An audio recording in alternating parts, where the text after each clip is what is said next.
Louisiana. She's been extraordinarily involved in this issue by helping us make the package much better, and I hope she will show some more, I emphasize more, patience as we try to get this package agreed to by both sides. From Arizona, and I will show more patience, and everyone on the floor is showing a lot of patience with a very complicated bill. But I have asked privately, and I want to ask publicly, for the process of clearing uncontroversial amendments to begin. There's also a process going on to clear votes on controversial amendments. I'm aware of that. To clear votes and a time agreement on controversial amendments. I am not asking for that. I'm asking for clearances to begin for no votes, voice vote only on non-controversial amendments, and I'm glad I have the Senator's support to look at that, and hopefully we can work something out. Senator from Louisiana, I would yield to the Senator from New York. Thank you, and I thank the Senator from Louisiana, as Senator McCain said, for her continued patience. I think what she proposes makes a great deal of sense. There are a whole lot of amendments, and we did this in committee under Senator Leahy's leadership, that are not controversial, and we could vote and my only question is, I take it we assume that those, once they're cleared, would be voted on block. By voice. Great. Okay, I think this makes sense. We're working on the ones that require votes. We should be working simultaneously on the ones that are not controversial, and let's hope we can come to some agreement so we can all vote on this bill and move on to other business. Patrick. I yield. Yeah. Mr. President. Mr. President. Senator from Minnesota. Yeah, I ask that the quorum be vitiated. Without objection.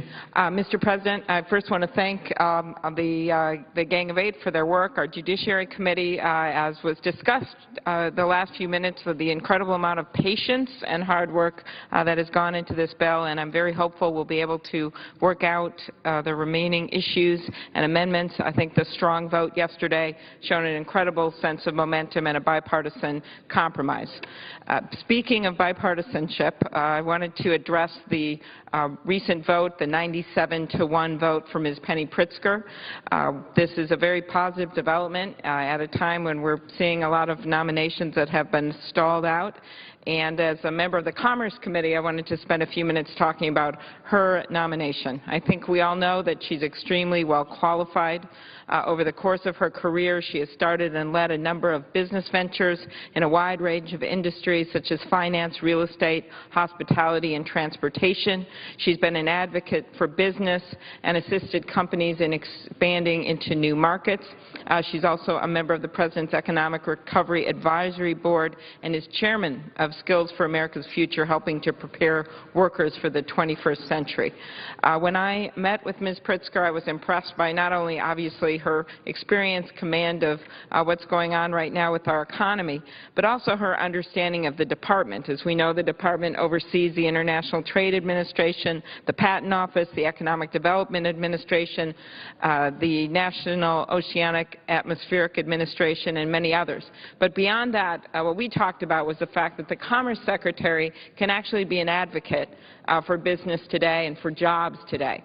I think one thing that was long overdue is looking at our top exporting industries in America, whether it's farm machinery, whether it's agriculture, whether it's movies, all of our top exporting industries, medical device, and look at what can we do to help them to expand in our country, not in other countries, so they are exporting to the world. My state has been built on exports over the last few years. We have an unemployment rate of 5.3%. So certainly the growth is due in part the fact that we have recovered now 93% of the jobs lost in the downturn in our state is a lot about exports. And it's also a lot about tourism, something that Ms. Pritzker is well acquainted with. I think that this is literally the low-hanging fruit when it comes to exports. We lost 16% in tourism internationally international tourism since 9/11. And every point that we add back is 161,000 jobs, 161,000 jobs right in this country. We're starting to do that now. We're starting to do that now because we're finally advertising our country under Brand USA, something the Department of Commerce is greatly involved in and oversees, but also because we are speeding up the wait time for visas, something the State Department and the Commerce Department have worked jointly on. Every visa that we get down to 2 to 3 days for a tourist visa means that someone will choose to visit the Mall of America in Bloomington, or will choose to visit Las Vegas, or will choose to visit South Carolina instead of going to another country, instead of going to London, or instead of going to Singapore. We want them to come to the United States of America. So I think this is a big part of the job that the Commerce Secretary can do to continue the improvements we've seen with tourism, to make sure that everyone knows that you can have a great vacation in West Virginia, Mr. President, and to keep that message going. Another part of why I'm excited about Ms. Pritzker in this job is that we are seeing more and more women in the workplace, as we know. We just did a report on that with the Joint Economic Committee. And we need to even see more women in areas that they haven't been involved in as much, like manufacturing. The share of women workers in the manufacturing industry has been declining since 1990 and is now at 27%, the lowest level since 1971. At the same time, we have job openings in manufacturing, and we need people to be trained in the new skills for today's manufacturing. This is no longer your grandpa's factory floor. There are new skills that are needed, robotics, advanced degrees, and others, to run the equipment, to make the equipment, to repair the equipment. On a more general matter, this is something that we discussed at our Commerce hearing with Ms. Pritzker. With women, we just have 17% of board seats across manufacturing, 12% of executives, 6% of CEOs. So there's a lot of work that can be done there.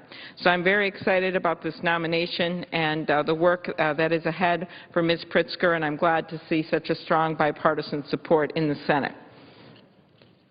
As we continue to negotiate the immigration bill, Mr. President, I'd like to talk about one more issue that's vitally important to our country's middle class, just focused on some of the business issues, whether it is reducing red tape for our businesses, whether it is making sure that we bring our debt down in a reasonable way, or whether it is simply about looking at industry by industry, what we can do to make sure our market share increases, our global market share in America. We also have the issue of America's workers. And what I'm here today to talk about something vitally important to our country's middle class, and that is moving forward with the President's nominations for the National Labor Relations Board so it can get back to work protecting the rights of working Americans and employers. Over the course of the last few months, the President has nominated a full slate of 5 very qualified people to serve on the NLRB. 3 Democrats and 2 Republicans, all of whom have sterling credentials and a track record of focusing on results and working across the aisle. The first 2 nominees were named in February, Mr. President. That is the month that we celebrate Valentine's Day, and we are now headed to the 4th of July. The remaining 3 were nominated at the beginning of April, yet we still haven't had a vote.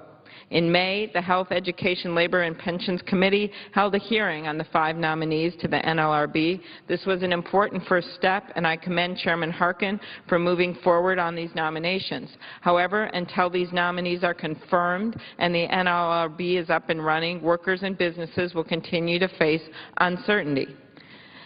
NLRB rules impact people's daily lives and reflect our values as a country. Child labor laws that prevent young kids from being exploited and forced to work instead of going to school, fair pay laws that ensure women get equal compensation for equal work, laws that mandate decent working conditions to protect people from being hurt or injured on the job, and laws that uphold the fundamental rights of workers to organize.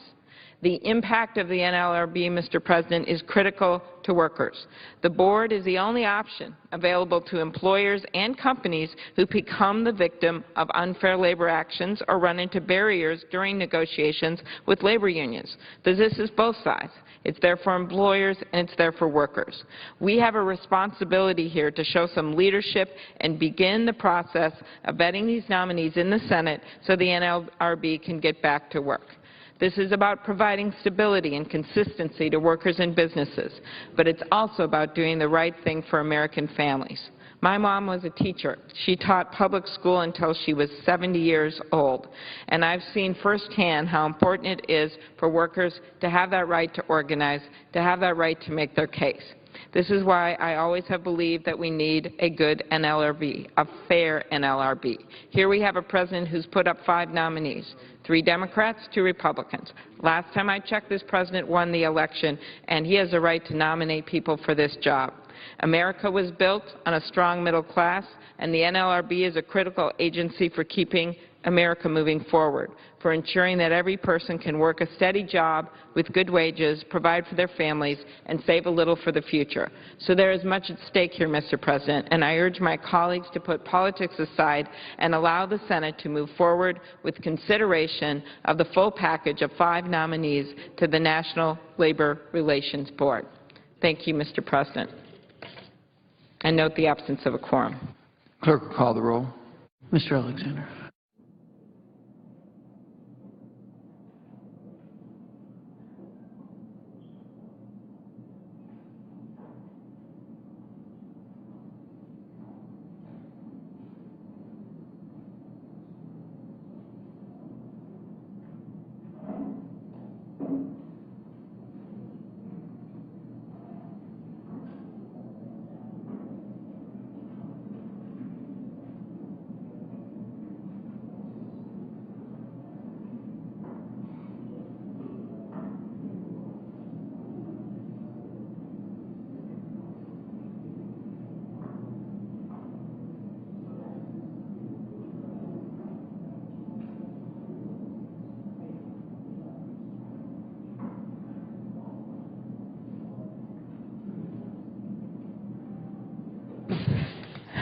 Mr. President.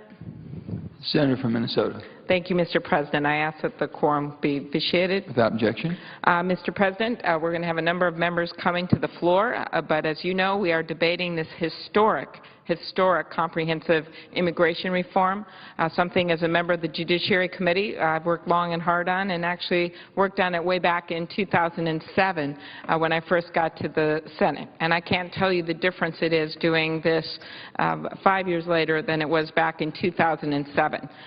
This time we have a coalition that is incredibly strong, that has withstood a lot of different questions and issues about this bill, has been able to accommodate concerns raised within the Gang of 8 and then on the Judiciary Committee level, and certainly we're now, after last night's vote, adding other requests and other things that members have. But I want to emphasize just why this bill is so important from an economic standpoint. When we were in the Judiciary Committee, we had a hearing and we had a number of people testify about the bill and what this bill would do in terms of the debt, something I know you care about very much, Mr. President. And we had a number of Republican economists actually come forward and talk about how this bill actually reduces the debt. There were some early figures out there. And then I held a hearing on the Joint Economic Committee and actually called Grover Norquist as a witness. I was the first Democratic senator that I know of to call Grover Norquist as my witness, but he came forward and talked about the effect that this bill would have in terms of reducing the debt. And lo and behold, last week we got the true numbers from the Congressional Budget Office, the nonpartisan Congressional Budget Office, which showed that, in fact, this bill reduces the debt by $197 billion in 10 years. And then in response to a request by Senator Sessions, they also looked at the 20-year figure, and it showed that it reduces the debt by $700 billion in 20 years. So this is just one example of what you're seeing with this bill. You're going to see immigrant workers who have been in the shadows come out, have to get on a path to citizenship that will take 13 years, that will have to pay taxes, that will have to pay fines, that will have to learn English if they don't know English, that will have to show their records and make sure that they don't have any kind of significant criminal records in order to gain citizenship. But it also means, Mr. President, that they will be paying taxes that will contribute to to the well-being of this country, and that they will be paying into systems that they haven't been paying into before that help other Americans. The other point economically is the fact that you are going to see again a better legal immigration system. That's what our country was built on. Everyone came from someone from another country when you look at the history of our country. For me, it was Slovenian and Swiss immigrants. My grandpa worked 1,500 feet underground in the mines in Ely, Minnesota. 1,500 feet underground. He never even graduated from high school. He saved money in a coffee can to send my dad to college. And then on my mom's side of the family, her parents both came from Switzerland. My great-grandmother ran a cheese shop in Milwaukee. So I am literally here standing on the floor of the United States Senate, standing on the shoulders of immigrants, standing on the shoulders of a grandpa that worked in the mines, of another grandparent that worked in a cheese factory. Those are my immigrant roots, and we all have them, and we have to remember what this bill is about, and we have to remember that 90 of our Fortune 500 companies were actually formed by immigrants, 200 formed by immigrants or children of immigrants, 30% of our U.S. Nobel laureates, 30% born in other countries. So when we look at this, yes, we have to look at the enforcement side and the enforcement at the border, incredibly important. But we also have to look at the economic engine of America, what brought us where we are and where we want to head and how we're going to compete internationally. And we do that by welcoming in America's talent, which will be our talent, some of which is homegrown, most of which is homegrown, but some of which comes from other countries. And I see that Senator Bennett from the great state of Colorado has arrived here, and so we'll turn it over to him. Thank you, Mr. President. Mr. President. Senator from Colorado. Thank you, Mr. President. I'd like to thank the senator from Minnesota for her remarks and say how much I appreciate her work on this legislation on the Judiciary Committee and beyond. And I wanted to, and the chairman is here today, I'd like to say thank you to him for his leadership both on the committee and on the floor. You know, one way or another, something important is going to happen here this week, which is, it should happen more regularly than it does, but it has not in the 4 years that I've been here.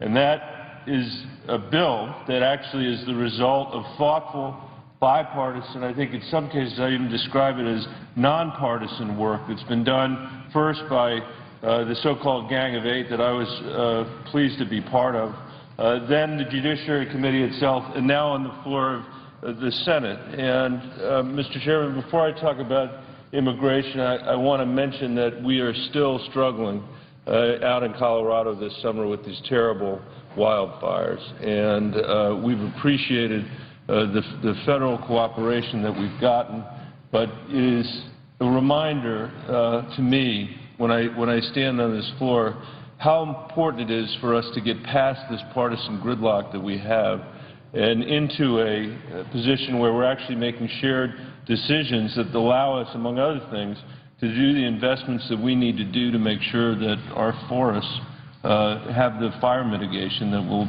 prevent them from catching and burning the way they are this summer in Colorado.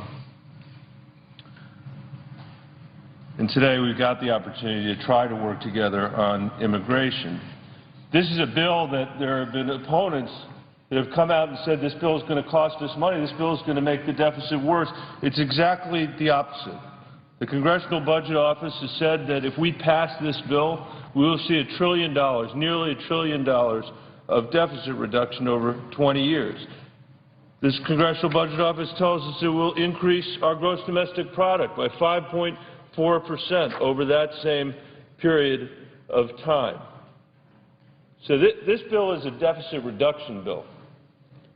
And those people around here that talk about deficit reduction, and I'm one of them, finally have the chance to do it in a thoughtful and measured way, in a useful and constructive way, rather than through a series of mindless across-the-board cuts that we've seen as a consequence of the sequester. So even in Washington, D.C., $1 trillion is real money, Mr. President, and that's a reason that we ought to pass that bill, this bill. Another reason we ought to pass this bill is that it creates a visa system that's actually aligned to the economic needs of the United States of America. 40% of Fortune 500 companies have been founded by immigrants. Nearly 1 in 10 business owners in Colorado are immigrants, generate $1.2 billion for our state's economy. Agriculture is a $40 billion industry in Colorado, and tourism is Colorado's second largest industry. We have a growing high-tech sector in Colorado. 23.6% of STEM graduates from our state research universities are immigrants. We want them to earn those degrees if they're doing it in the United States and then stay here in the United States. Build businesses in this country. Invent our future with us in this country. Today, because we have a broken immigration system, we're saying to those graduates, go back to China and compete with us. Go back to India and compete with us. We have no use for your talents here in this country. This bill fixes that. This bill has very important border security measures and measures to prevent future illegal immigration. I want to thank the senator from Tennessee who's on the floor for his remarkable work to get us to this point with Senator Hoeven. The agreement on border security, which maintains a real and attainable pathway to citizenship, which was a bottom line for the group of 8 senators who were working on this bill, was the result of several senators who were willing and who were determined to find a way to get this done. So I thank Senator Corker, I thank Senator Hoeven, and I thank Senator McCain and the other Republican members of the group of 8 for getting us here. This is how the Senate should work, a process that leads to principled compromise. On the border security amendment, some opponents of fixing our broken immigration system continue to say that our bill doesn't do enough to secure the border. No reasonable person could look at this legislation and arrive at that conclusion. Nearly $50 billion in additional spending at the border, 700 miles of fencing at the border. We double the number of border agents on the southern border of the United States. We go from roughly 22,000 to 44,000. Those numbers are directionally right. We double it. Our resources that are devoted, federal resources devoted to securing our border, we spend more money on that than we do on all other law enforcement that the federal government undertakes. And now we're doubling it. Now, you might be critical because you'd say, well, you shouldn't spend that money, although, as I mentioned earlier, this bill results in deficit reduction of almost $1 trillion over 20 years. I can see how somebody might stand up and be critical about that. I can't see how somebody could seriously maintain that this bill does not secure our border. We call for an array of new technologies and resources at our border sectors to ensure 100% surveillance and rapid interdiction of threats and potential illegal crossings. E-Verify is required to be used by every employer in the United States so we don't end up here the way we ended up here the last time. With a broken system where small businesses either became the INS or were given fake documents and people came here where there were jobs, illegally, not legally. This internal enforcement mechanism will allow us to make sure that small businesses know who they're hiring and that we're turning away people that are not here and that are unlawful and shouldn't work here in the United States of America. This is the greatest country in the world, but 40% of the people that are here that are undocumented are people that came lawfully to the United States, overstayed their visa, and it's the consequence of our having a system to check people on the way in but never checks them on the way out, or whether they left at all. This bill fixes that problem with a complete entry-exit system, with improved biographic and biometric tracking of those who come into and leave our borders. It's about time for us to begin to apply 21st century technology to this broken immigration system that we have. So, Mr. President, there are many economic reasons why we should support this legislation, this bipartisan legislation. And we know it will help businesses. We know it will boost our economy. We know we're securing our borders. And by the way, if people don't believe me on this, I hope they'll listen to Senator John McCain and Senator Jeff Flake, who are the 2 Republican border senators from a border state, who took me and others down there to see what the border actually looked like, who support this legislation, who have to go home to Arizona and be able to defend this legislation by saying it secures the borders of the United States of America. They know what they're talking about. We also can't lose sight of what this bill means for people, for families who are suffering under the current system. Here's one story, and then I'll yield the floor, from a bright young woman in Boulder, Colorado, who I had the fortunate pleasure to meet, Ana Karina Casas Ibarra. I first met Ana at a bagel shop in Boulder that my staff and I stopped in for a bite to eat. She waited on us and recognized me. When my staff overheard her explaining the dynamics of the 112th Congress, they suggested that she apply for an internship in my office, and she was an awesome intern. We had the opportunity to learn more about her story. 14 years ago, her mother brought her and her two younger brothers to the United States to escape an abusive marriage. Her mom had consistently juggled 2 or 3 jobs to support them, and though Ana was a good student, an old Colorado law denied her in-state tuition. She had to work to pay for community college a few semesters at a time. Her brothers, who saw her opportunity denied, lost their motivation. One brother, who speaks better English than Spanish, was deported, and the other brother, who has an American citizen wife and a baby, is facing possible deportation right now. She just published her story in the Denver Post, and she wrote, quote, "Too many families share similar horror stories of separation.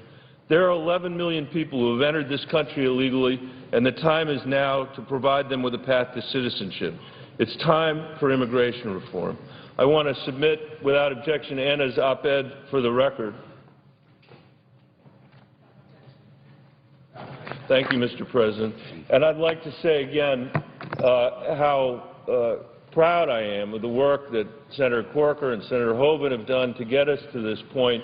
I hope that we will come to agreement on some amendments between now and the end, or that we'll just take up this bill. But it's time for us to pass it.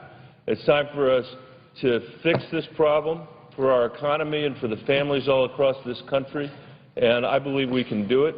And I think that the opportunity for this Senate to show that, after all, it can work in a bipartisan way that produces a meaningful piece of legislation, is very important to the American people. And with that, Mr. President, I yield the floor.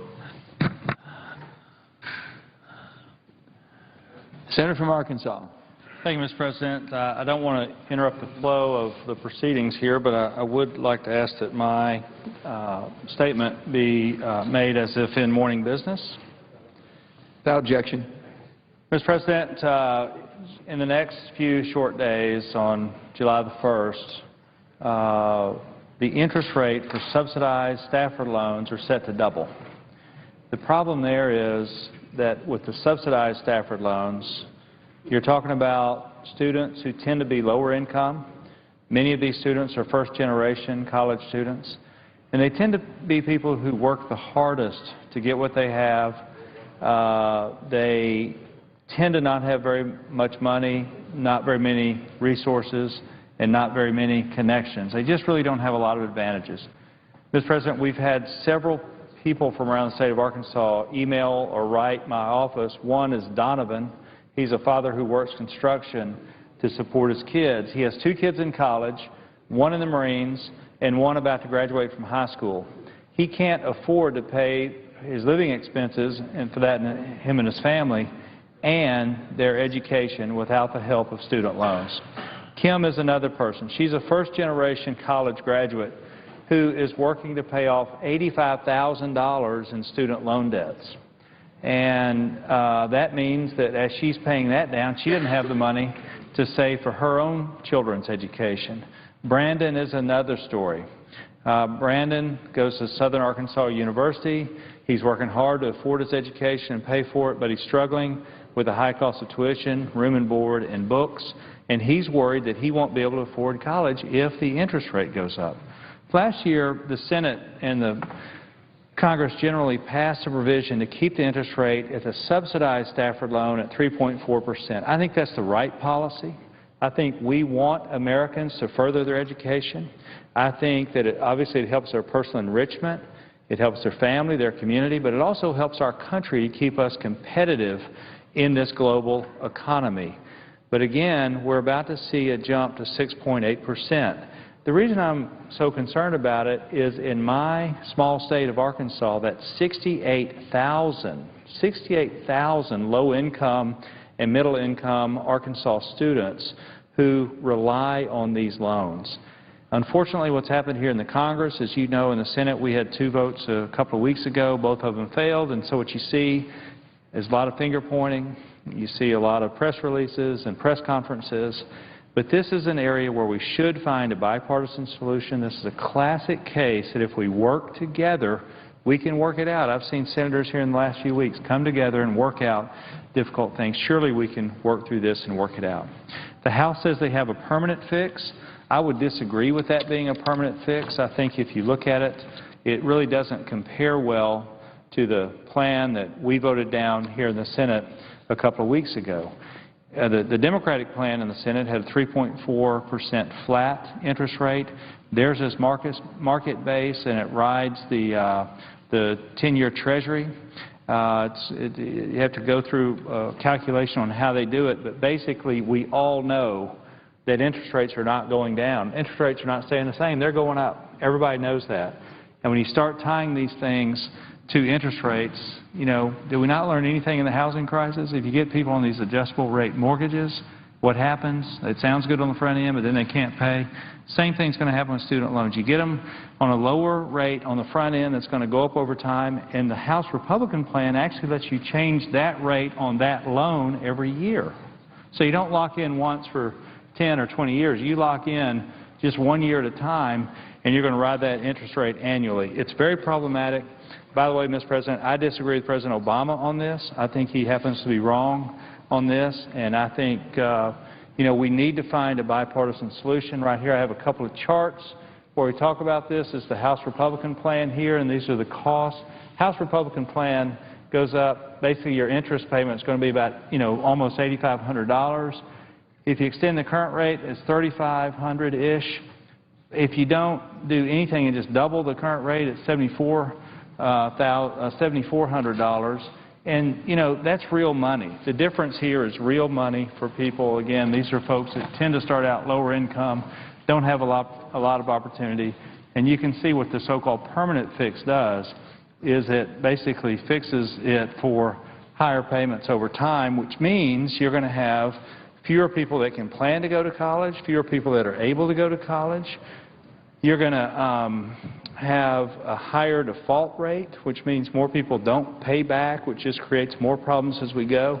But it's also going to hurt their spending power and, again, our competitiveness. So I supported the Democratic plan, but, again, I think there's merit in some of what the Republicans offered. I just hope that this is a time when we can find a long-term solution.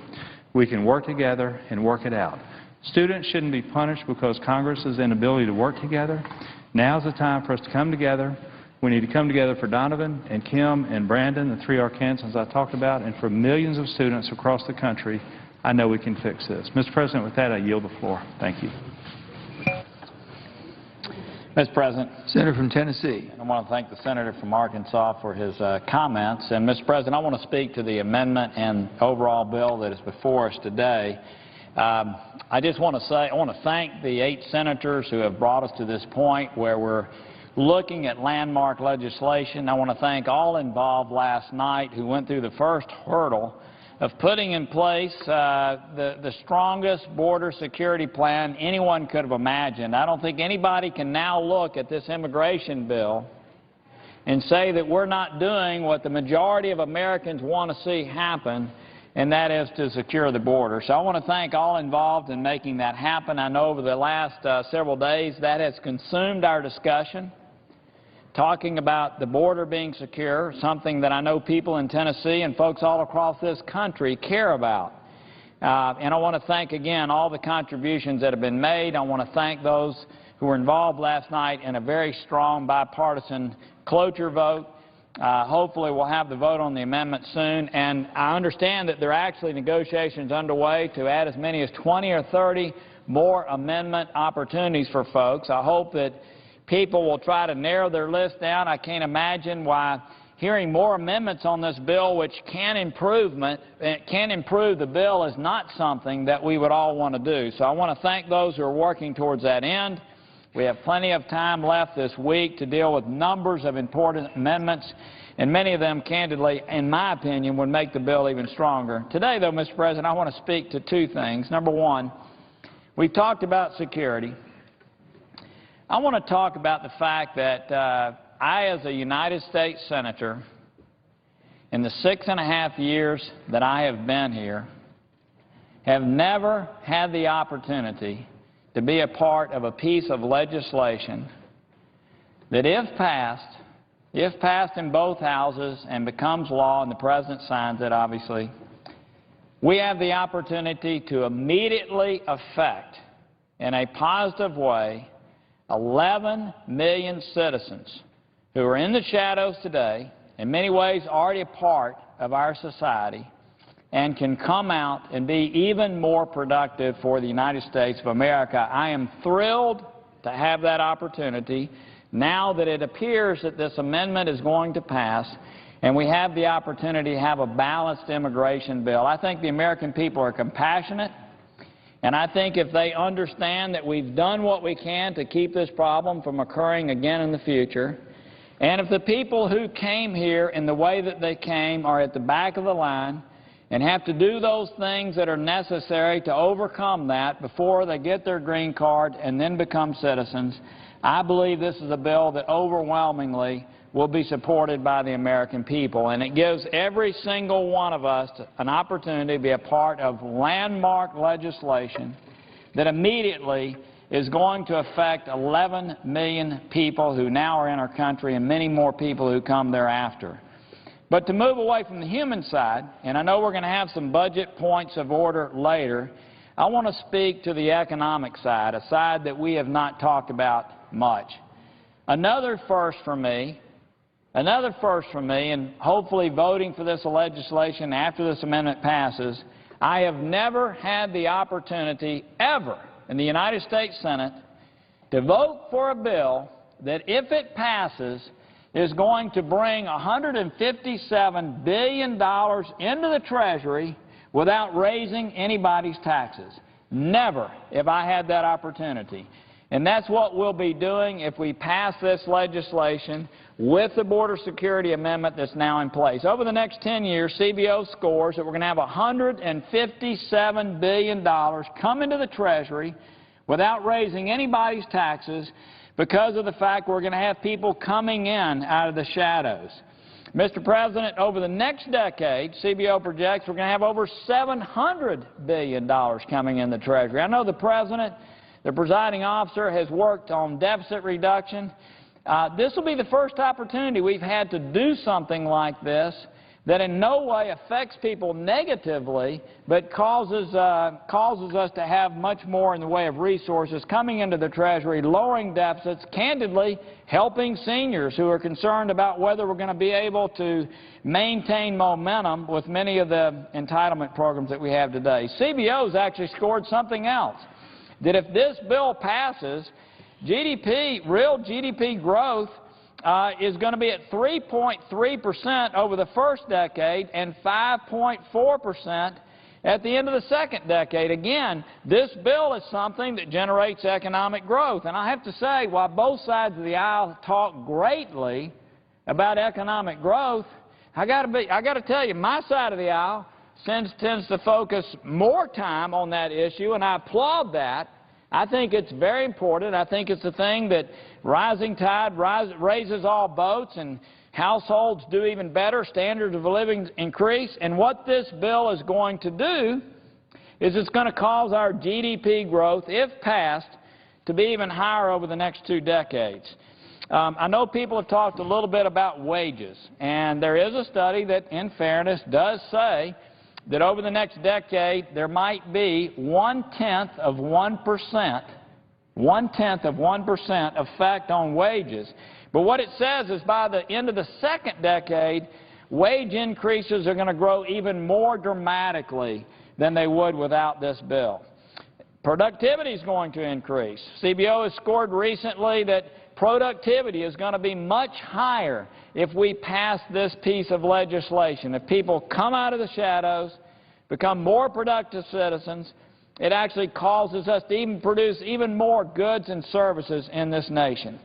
And I think everyone understands that because the people that will be affected by this, the 11 million undocumented workers and people that are in this country, because they're going to be paying into the system for 10 years, and not 10 years minimum, I might add, and not allowed to participate in Social Security and Medicare, that what they're doing is actually giving additional life to both of those programs, programs that seniors around this country depend on tremendously.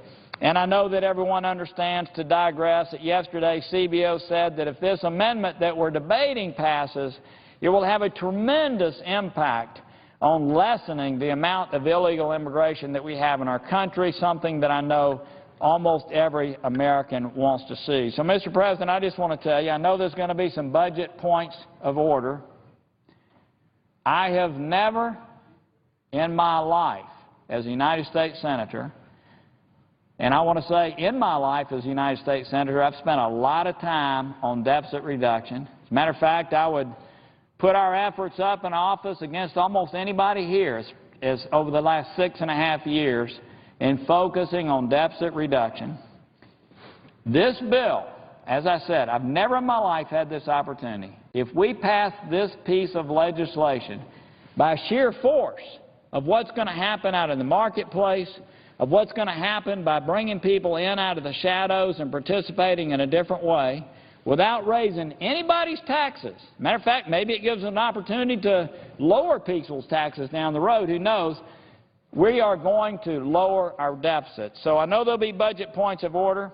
I plan to vote to override those because I don't think the off-budget items are being counted in the way that they should. I think all of us understand that Medicare and Social Security are in distress. Those programs are not being counted in what's going to be discussed later today with these points of order. And so I encourage everyone to override these points of order, taking into account the benefits that this is going to have on the off-budget items. And I might say, by the way, typically when we're dealing with these, quote, off-budget items, we're actually dealing with them in the reverse. And that is that people are not taking into account the negativity that's going to impact them. In this case, there's actually a positive result. So from a human standpoint, this is the right thing to do. From a border security standpoint, this is the right thing to do. From a deficit reducing standpoint, this is the right thing to do. And for raising the standard of living of all Americans through economic growth, this is the right thing to do. Mr. President, I thank you for the time, and I notice the absence of a quorum. Thank you. Clerk will call the roll. Mr. Alexander.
Senator from Alabama. I would ask that the quorum call be dispensed with.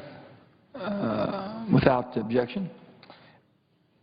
Mr. President, I think we should get a little perspective, at least as I see it, on the Corker-Hoeven-Schumer substitute that was voted on earlier and we'll vote again on.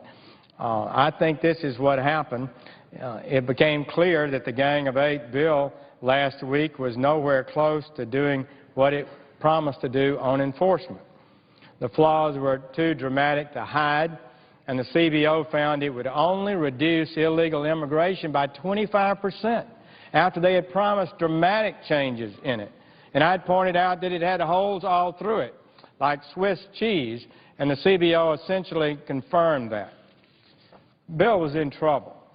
Support for the gang's proposal began to fall, and the mood changed from overconfidence among the supporters to even panic. The gang knew that action had to be taken or things could be lost. So they went to Senators Corker and Hoeven with this idea that they would just add 20,000 Border Patrol agents to our current plan of agents on the border and 700 miles of fencing. Both of those projects they had steadfastly rejected, even rejecting Senator Cornyn's amendment to add 5,000 agents. And one of the members of the Senate said it was dumb to do any fencing, and they opposed the fencing. Well, these provisions of new enforcement was contrary to what the supporters had been saying for weeks. They promised America that their bill was the toughest ever, driving that messages into homes all over America with TV advertisements. Senator Rubio, big business, Mr. Zuckerberg pretending that he's a conservative advocate, running ads telling us all what we ought to know and do about this bill.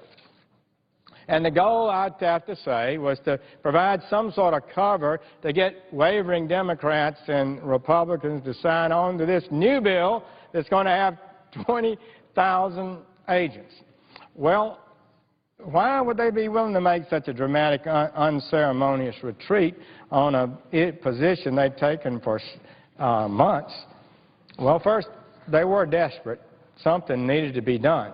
Secondly, they know that the promises made in this substitute bill to build fences and to add 20,000 agents will never occur. It's not going to happen. So they're really not worried about that. It's the kabuki dance, a bob and weave, a rope-a-dope. Everybody in the Senate knows how this process is working. The staff knows it. I think most of the media probably understand it. These promised actions are not going to happen in the future. The interests who pushed this bill have never wanted to end the illegality. I've been fighting on this for years. Every time we get close to fixing E-Verify, every time we get, in fact, we had debates, and I had to hold up bills to keep E-Verify from expiring. Forces were out there trying to kill E-Verify for years. And I held up legislation to insist at least we keep it alive.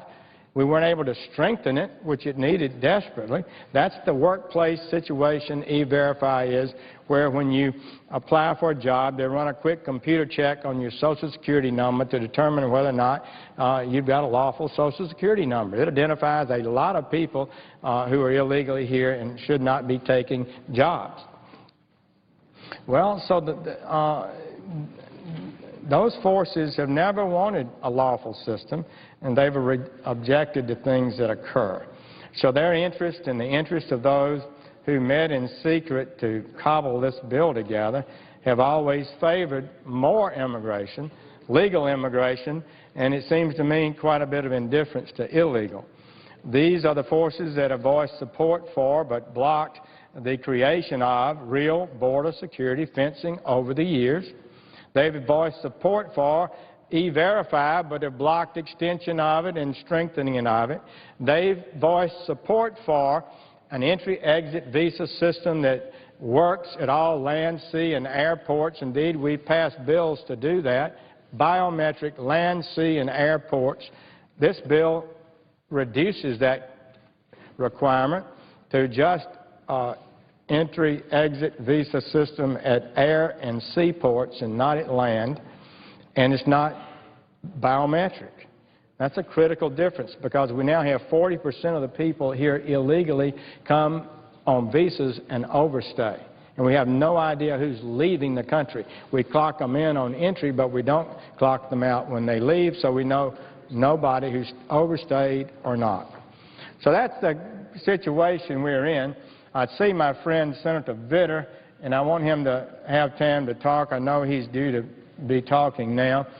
And I would say one more thing as he prepares to do his remarks, and that is that we were promised when the bill passed that the economy would be better, wages would improve, and GDP would be up, and unemployment wouldn't be adversely affected.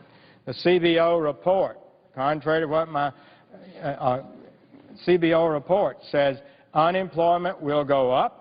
And I've got a chart that they put out in their own report showing that. They say wages will go down over the next decade, and they say unemployment will go up. And gross domestic product will increase some as a result of the situation of more people, but per capita, per person, GDP declines for 21 years. So, Mr. President, we need to know that at this time of high unemployment, slow growth, low wage growth, we need to be very cautious about allowing millions of new workers enter this economy at this time. We want to have immigration, but we want to have it at a rate that serves the national interest, and increasing it dramatically is not appropriate. I thank the chair. President. Senator from Vermont. Mr. President, I ask unanimous consent that 11:30 a.m. Wednesday, June 26, all post-cloture time in the Leahy Amendment number 1183 is modified, be considered expired, that the pending amendment number 1551 be withdrawn.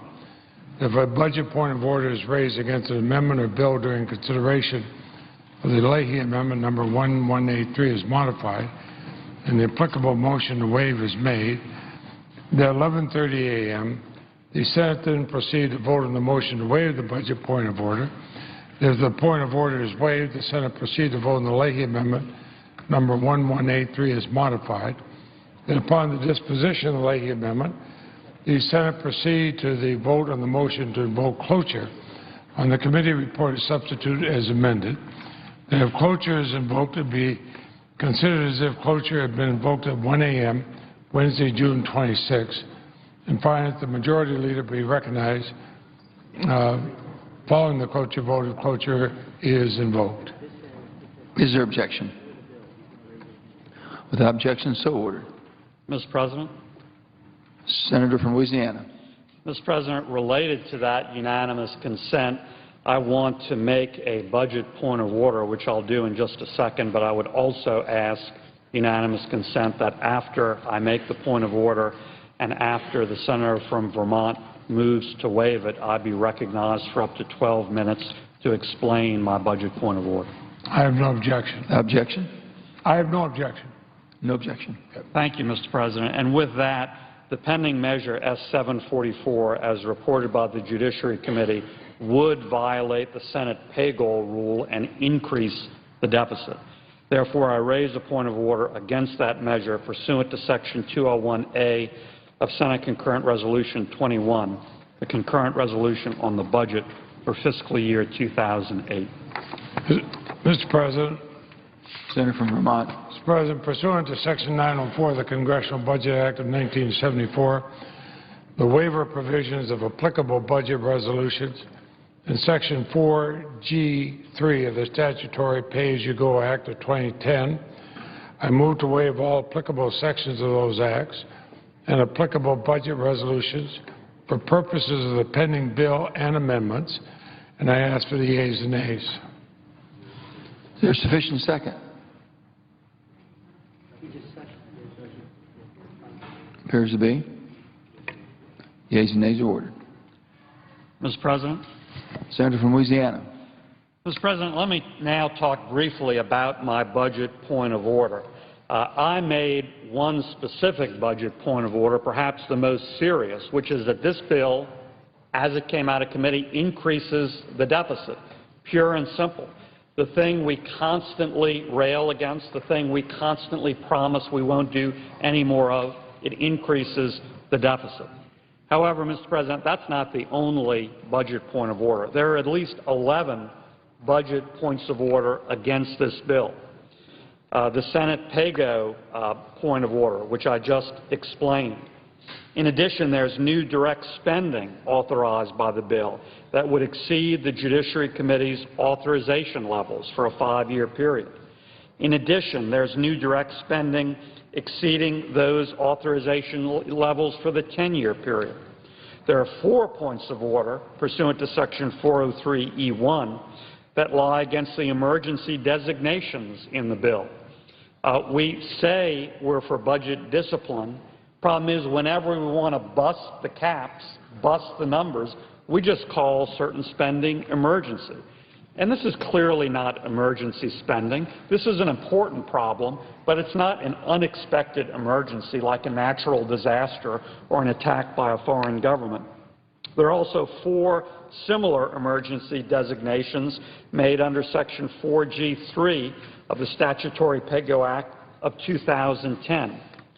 So, again, Mr. President, there are at least 11 separate, distinct budget points of order which lie against the bill.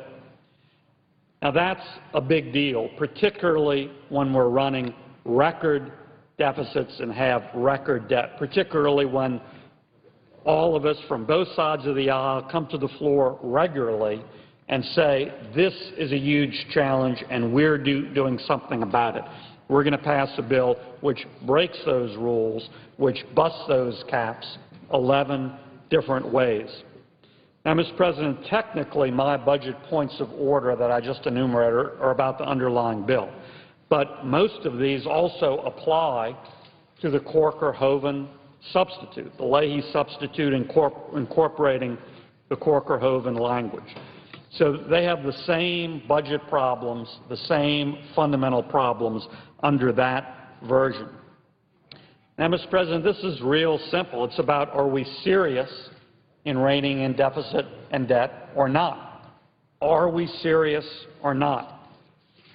There is a bit of good news. In the last several months, say since September of last year, this body has raised this same sort of budget point of order 7 different times. 7 different times saying important bills bust the caps, increase the deficit, claim spending is emergency when it's not. And 7 different times since last September, we've sustained those budget points of order. We as a body said, you're right, we shouldn't do that. We should get serious about spending. And 7 times, by the way, on my side of the aisle, virtually everyone supported that budget point of order. And we did that in many cases where it was difficult politically to do it, when veterans' benefits were at issue, when other important matters like Hurricane Sandy relief were at issue.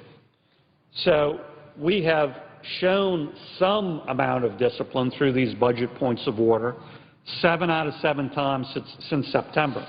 The question now is, are we going to do it again or are we going to cave? Now, this pay-go point of order is perhaps the most serious because it's about increasing the deficit. And that's what the point of order is about, actually increasing the deficit over the last 10 years. We have to stop violating this rule if we're serious about deficit and debt. You know, the pay-go originally banned counting Social Security revenues to mask the deficit. Spending in this bill is offset by $211 billion in Social Security revenue. So once again, we're going to rob Social Security to claim we're moving toward balancing the budget. We need to get serious on all of these budget issues. We need to maintain the record we've had here in the Senate since September. we need to sustain this important budget point of order when we vote tomorrow. With that, Mr. President, I yield the floor.